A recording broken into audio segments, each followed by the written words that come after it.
Time అయింది కదా, వెళ్ళి తిను. తింటాలే. టెర్రస్ మీదకి చదువుకుంటాను వచ్చి నువ్వు నాతో కాల్ మాట్లాడుతూ కూర్చుంటావా? నువ్వు కాల్ చేసే ముందు వరకు చదువుకుంటూనే ఉన్నాను రా. ఈరోజు పీజీలో ఉప్మా, సో నేను నా ఫ్రెండ్ బయటికి వెళ్ళి తినాలనుకుంటున్నాం. వెళ్ళు. నేను మొన్న ఒక సిరీస్ చూసా, నీకు పక్కా నచ్చుద్ది. నీకు బోర్ కొడితే చూడు, కిరాకుంది నిజంగా. ఇంకేంటి? రే నీకు ఒకటి చెప్తా, ఏమనుకో కదా. నీతో మాట్లాడడం నాకు ఎప్పుడు బోర్ కొట్టదు, ఎప్పుడు మాట్లాడాలనిపిస్తుంది. బట్ సమ్ టైమ్స్ ఎక్కువ అవుతుందిరా, నువ్వు ఎందుకు అర్థం చేసుకోవట్లేదు? నేను అప్పటి నుంచి ఫోన్ పెట్టరా అని ఇండైరెక్ట్గా నీకు చెప్తున్నాను. నీ పొరుగు పోకూడదని డైరెక్ట్గా చెప్పట్లేదు, అర్థం చేసుకోరా. అంటే నువ్వు అప్పటి నుంచి కాల్ పెట్టమని ఇండైరెక్ట్గా చెప్తున్నావు అన్నమాట. ఎడ్డీకి వచ్చేసిందిరా మాట్లాడి.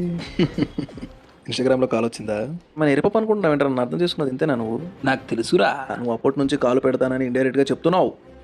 బట్ నేను ఎందుకు పెట్టట్లేదంటే మా ఫ్రెండ్ది ఒకటి మీమ్ పేజ్ ఉంది. వాడు ఇంకా వేరే ఏదో రీల్ చూపించాడు నాకు. చూడగానే నేను ఫస్ట్ నవ్వుకున్నా. తర్వాత 1 సెకండ్ ఆలోచించా, ఇది ఎప్పుడు ఆల్రెడీ చూసాను, ఎవరో పంపించారే నాకు అని అడిగా, ఎవరు పంపించారా అని.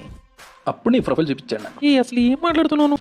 3-4 రోజుల నుంచి మాట్లాడుతున్నారంట కదా. ఎవడాడు తీసుకురా నా ముందు? పక్కనే ఉన్నాడు, నేనే కాల్ చేయించా, చూద్దాం నువ్వేమంటావు అని. కట్ చేసింది. చాలా డేంజర్ ఉన్నారు వీళ్ళు.